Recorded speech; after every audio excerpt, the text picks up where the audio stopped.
सुप्रभात बच्चों, कक्षा 6वीं की हिंदी क्लास में आप सभी का स्वागत है। आज हम पाठ 6 मैं हूँ चित्तौड़ पढ़ने जा रहे हैं। चित्तौड़ के बारे में आपने सभी ने सुना होगा।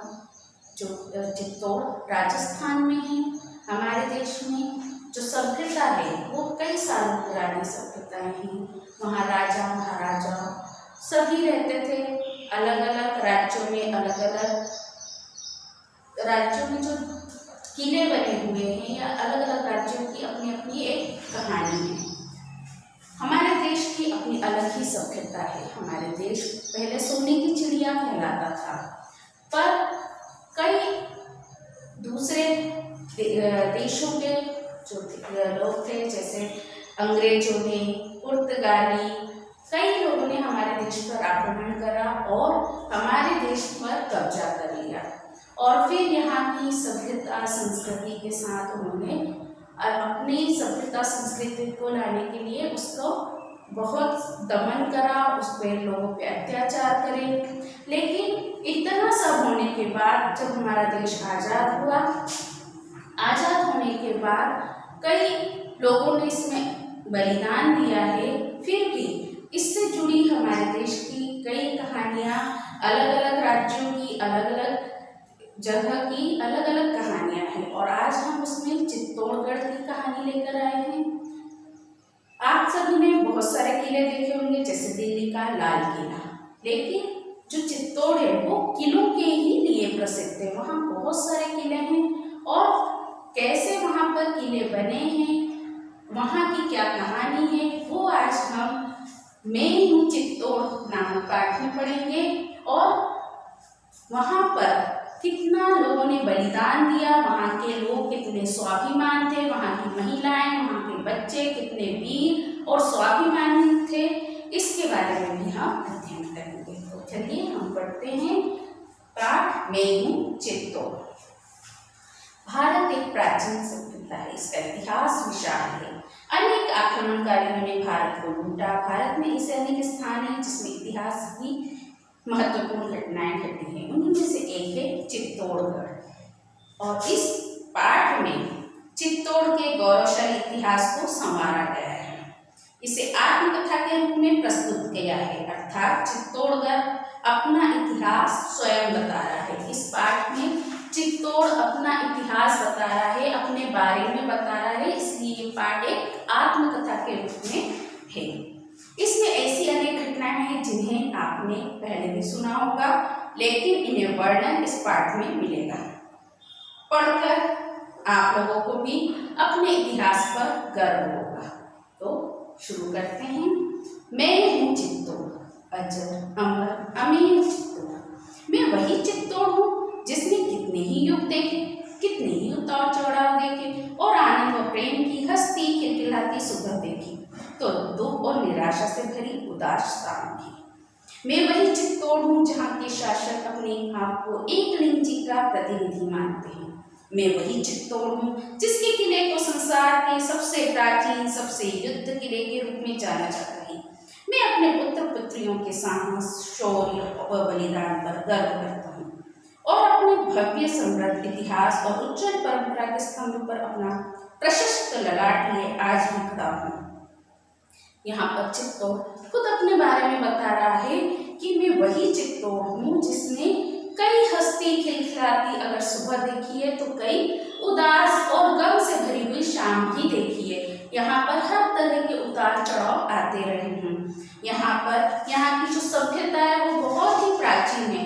यहाँ के जो मेरे पुत्र पुत्री, मतलब चित्तौड़ में रहने वाले जो भी लोग हैं, बच्चे हैं, महिलाएं हैं, पुरुष हैं, वो सभी वीर हैं। उनकी अलग अलग वीरता की कहानियां प्रचलित है।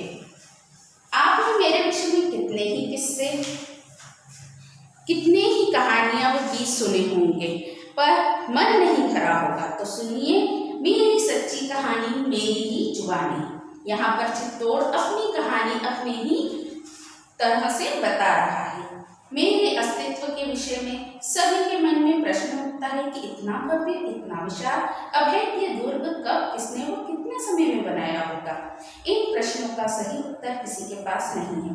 यह सच है कि मेरी प्राचीनता का अनुमान लगाना कठिन है, परंतु ऐतिहासिक तथ्यों की माने तो यह मात्र एक रात में ही बना है। यहाँ पर चित्तौड़ का जो किला है वो लोगों के मन में हमेशा प्रश्न उठता है कि यह किसने बनाया, कितने समय में बना, इतना बड़ा, इतना विशाल।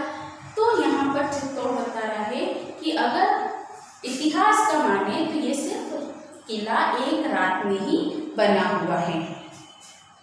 यहाँ फिर से प्रश्न खड़ा होता है कि बिना तकनीकी ज्ञान के वे एक रात में बनकर कैसे तैयार हो गया। पौराणिक कथाओं के अनुसार आज से लगभग 5000 वर्ष पूर्व भीम ने एक योगी के पास योगी से पारस पत्थर मांगा। योगी ने शर्त रखते हुए कहा, मैं जिस पहाड़ी पर आश्रम बनाकर रहता हूँ, यदि वहाँ तुम रातों रात मेरे लिए एक विशाल दुर्ग का निर्माण कर दोगे तो मैं तुम्हें पारस पत्थर दे दूंगा। शर्त को सुनकर भीम एक बार तो विचलित हो गए, पर उन्होंने अपने 4 भाइयों के साथ लेकर दुर्ग बनाना आरंभ किया।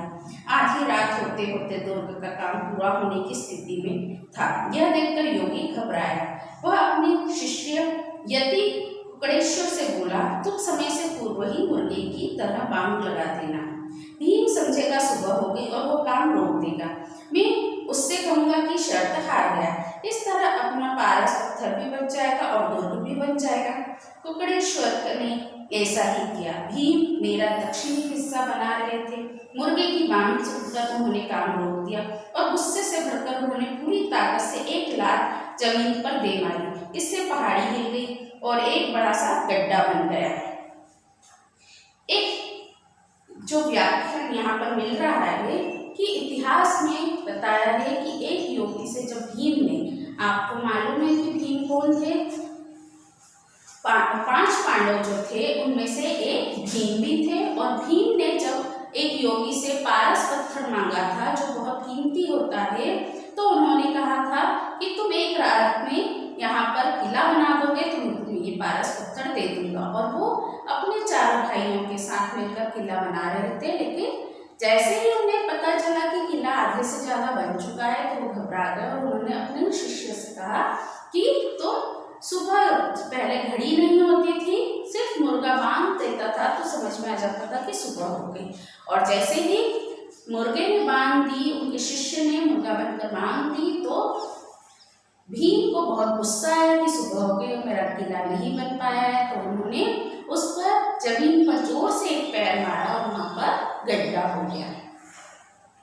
एक अन्य व्याख्यान के अनुसार महाबली भीम अमरत्व की खोज में यहाँ आए और यहाँ के ऋषि को अपना गुरु बनाया, किंतु अपनी अधीनता के कारण अमरत्व के रहस्यों को नहीं जान पाए। असफलता के कारण उन्होंने प्रचंड शक्ति से अपना पांव जोर से भूमि पर मारा, जिससे वहां पर पानी का स्रोत फूट पड़ा और एक कुंड बन गया। यह कुंड आज भी भीमताल और लत तालाब के नाम से मेरे परिसर में स्थित है। यहाँ पर जो भीमताल है या उसका नाम लत तालाब, लत यानी पैर से जो मारा हुआ और तालाब बना है। कि भीम को गुस्से में जब पैर मारा था, उन्हें अमरत्व का जो ज्ञान प्राप्त होना था वो नहीं हो पाया था और गुस्सा आया था और उन्होंने पैर जमीन पर एक पैर मारा तो वहाँ से पानी फूट पड़ा था, तो वहाँ उस जगह का नाम भीमताल रखा है। काफी समय पश्चात 5वीं शताब्दी के मौर्य वंश के शासक चित्रांगद मौर्य ने मुझे सजाया और संवारा, अर्थात मेरा नव निर्माण कराया, नगर बसाया। आपको जानकर आश्चर्य होगा कि चित्रांगद ने मेरा विस्तार 14 किलोमीटर की लंबाई तक किया। आज उसी के नाम पर मुझे चित्तौड़गढ़ के नाम से जाना जाता है। जब 5वीं शताब्दी में मौर्य वंश शासक जो चित्रांगद मौर्य थे, उन्होंने ही उस अधूरे जो किला था उसका विस्तार किया, उसे सजाया संवारा और उन्हीं के नाम पर क्या नाम पड़ गया, चित्तौड़गढ़ पड़ा। मौर्य वंश के शासक मानस मौर्य ने 728 ईस्वी तक मुझ पर शासन किया। 728 ईस्वी में गोहिलों ने मुझे अपने अधिकार में ले लिया। गोहिलों ने अपनी राजकुमारी की शादी बप्पा रावल से की और मुझे रावलों को भेंट दिया। 1300 ईस्वी तक मेरा समय अमन चैन कला साहित्य विज्ञान ज्ञान और समृद्धि का समय था। मैं अगर ईमानदारी से कहूँ तो यह मेरा स्वर्ण काल था। मेरी समृद्धि, मेरे वैभव, मेरे पराक्रम की कथाएं संपूर्ण संसार में फैल गई। पर 14वीं शताब्दी आते आते न जाने किसकी बुरी दृष्टि मेरे ऊपर पड़ी और मेरी निरंतर अपने अस्तित्व की लड़ाइयों में उलझकर रह गया।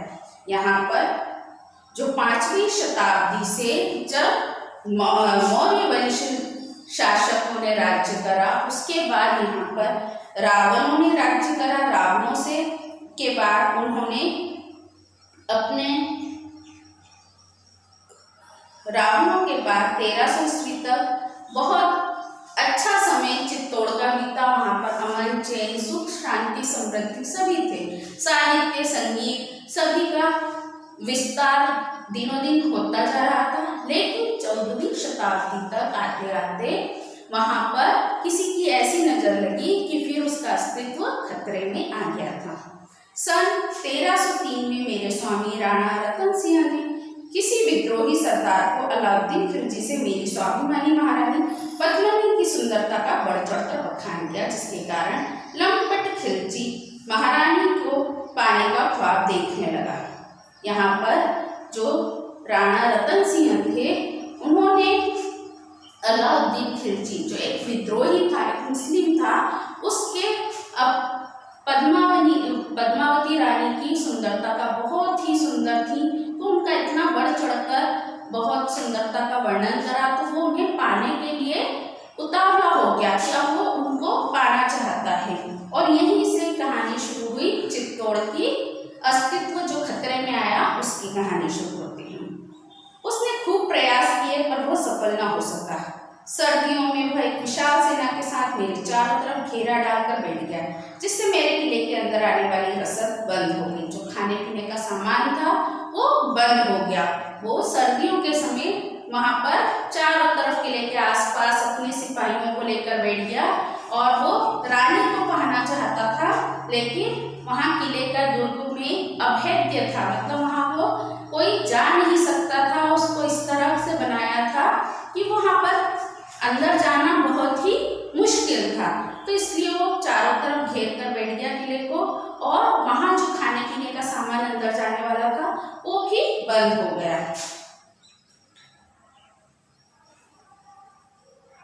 7-8 महीनों तक मेरे पास अनाज, पानी और अन्य आवश्यक वस्तुओं की भयावह कमी हो गई।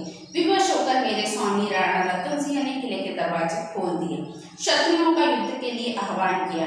मेरे रणकुमारों ने भीषण युद्ध किया। मेरे स्वामी रतन सिंह और बहादुर सेनापति गोरा और बादल वीर गति को प्राप्त हो गए। अब 7-8 महीने हो गए जब तक कि खाने का सामान अंदर नहीं आ रहा था। जो लोग अंदर थे, किला बहुत बड़ा था, वहां पर कई लोग थे, दास दासियां सभी थे, सेनापति, रानी, बहुत सारे बच्चे सभी वहां रहते थे। तो उस किले में जब खाना पीना बंद हो गया और ऐसे 7-8 महीने गुजर गए, तो राजा रतन सिंह ने अपने रणकुमारों को बोला, वहां के लोगों को बोला युद्ध के लिए कि अब अलाउद्दीन खिलजी से युद्ध किया जाए। और फिर इस युद्ध में उनके 2 सिपाही जो थे वो वीरगति को भी प्राप्त हो गए। युद्ध की में पराजय की स्थिति देखकर महारानी पर पद्मावती ने 16,000 अन्य स्त्रियों के साथ धधकती आग में कूदकर जौहर किया। ये बहुत ही भयानक जब घटना घटी थी कि 16,000 रानी पद्मावती ने अन्य 16,000 जो स्त्रियां थी उनके साथ जौहर किया, जो एक बड़ा सा कुंड था, बहुत बड़ा कुंड था, और उसमें आग जल रही थी, बहुत सारी आग जल रही थी, और उस धधकती आग में सभी ने कूदकर अपना जौहर किया, मतलब अपना बलिदान दिया। मैं कितना हतभागी हूँ कि मुझे ऐसा भीषण आत्मघात देखना पड़ा। आज भी मेरे किले में बने महलों, चौबारों से जलन की तड़प, चीख व छोटे छोटे बालकों का आत्मक्रंदन मेरी आत्मा को झकझोर देता है। चित्तौड़गढ़ में आज भी वो टीस है, वो जलन है, वो आज भी अंदर ही अंदर है कि 16,000 लोग एक जलते कुंड में कूद गए, जिसमें बच्चे थे, रानी थी, दासियां थी, चलते हुए अगर हमको थोड़ा सा भी उंगली या हाथ में कहीं भी थोड़ा सा भी जल जाता है तो काफ़ी देर तक तकलीफ होती है, काफ़ी दिनों तक सही नहीं होता है। लेकिन वो चलते हुए आग में कूदकर और आत्मदाह करा तो उस समय का जो दृश्य था वो बहुत ही भयानक था। आज भी मुझे याद है कि जब अलाउद्दीन खिलजी ने मेरे ऊपर चले हुए संसार में प्रवेश किया, महारानी के जौहर की गर्म राख को देखकर वह मूढ़मती लंपट बोल उठा, गुल के वास्ते आया था, खाक ही मिली। इसके बाद वह अपने बेटे खिजर खां के साथ मेरा भाग्य विधाता बनकर चलता बना। खिज खां ने मेरे सभी महलों और 1000 से भी ज्यादा मंदिरों को भी तोड़ दिया। मेरे हजार बेकसूर निवासियों जिसमें बच्चे व बूढ़े भी थे वो मौत के घाट उतार दिया। उनकी चीखें आज भी मुझे सोने नहीं देती है। जब अलाउद्दीन खिलजी महल में प्रवेश करा, उसने जब युद्ध में जीत कर महल में प्रवेश करा और देखा कि वो जिस रानी के लिए इतना दिनों से बैठा हुआ था, 7-8 महीने से इंतजार कर रहा था, वो रानी अब उसे वहां नहीं मिलकर उसकी राख मिली तो वो बहुत ही मायूस होकर वहां से निकला। लेकिन उसने उस चित्तौड़ पर अपना कब्जा कर लिया। उसके बेटे ने वहां पर जानो मंदिरों को तोड़ दिया, वहां पर लोगों पर, बूढ़े बुजुर्ग जो थे, वहां के बच्चे थे, स्त्रियों पर बहुत अत्याचार किया। और वह सब चीजें आज भी चित्तौड़ में दर्द भरी कहानी आज भी लोगों की जुबानी हमको सुनने को मिलती है। सन 1535 में गुजरात के लड़वैरे शासक अहमद शाह ने मुझे भीषण आक्रमण किया। राणा सांगा के पुत्र विक्रमादित्य के व्यवहार के कारण किसी भी सरदार ने हमारी मदद नहीं की। परिणाम स्वरूप महाराणा सांगा की पत्नी महारानी कर्णवती ने उस समय दिल्ली शासक हुमायूं को राखी बांध भाई बनाया और उससे राखी भेजकर मदद मांगी। हुमायूं मदद के लिए वही और रवाना हुआ। युद्ध बढ़ता जा रहा था। मेरे स्वाभिमान और आन-बान की रक्षा के लिए रानी कर्णावती ने 13,000 अन्य रानियों के साथ जोहर किया, पर अहमद शाह की अधीनता स्वीकार नहीं की। 1535 में जब अहमद शाह लुटेरे ने चित्तौड़ पर आक्रमण किया, तब राणा सांगा जो थे, उनके पुत्र विक्रमादित्य के व्यवहार के कारण किसी भी सरदार ने उनकी मदद नहीं करी और इसके कारण राणा सांगा की जो पत्नी थी, उन्होंने रानी कर्णावती ने किससे मदद मांगी? उन्होंने हुमायूं से मदद मांगी, जो कि विक्रमादित्य और हुमायूं की पहले ही दुश्मनी थी। लेकिन फिर भी रानी कर्णावती ने राखी भेजकर हुमायूं से मदद मांगी और जब राखी देखकर हुमायूं का मन पिघल गया, उन्होंने कहा कि मैं अपनी बहन की मदद जरूर करूंगा और वो वहां से निकले।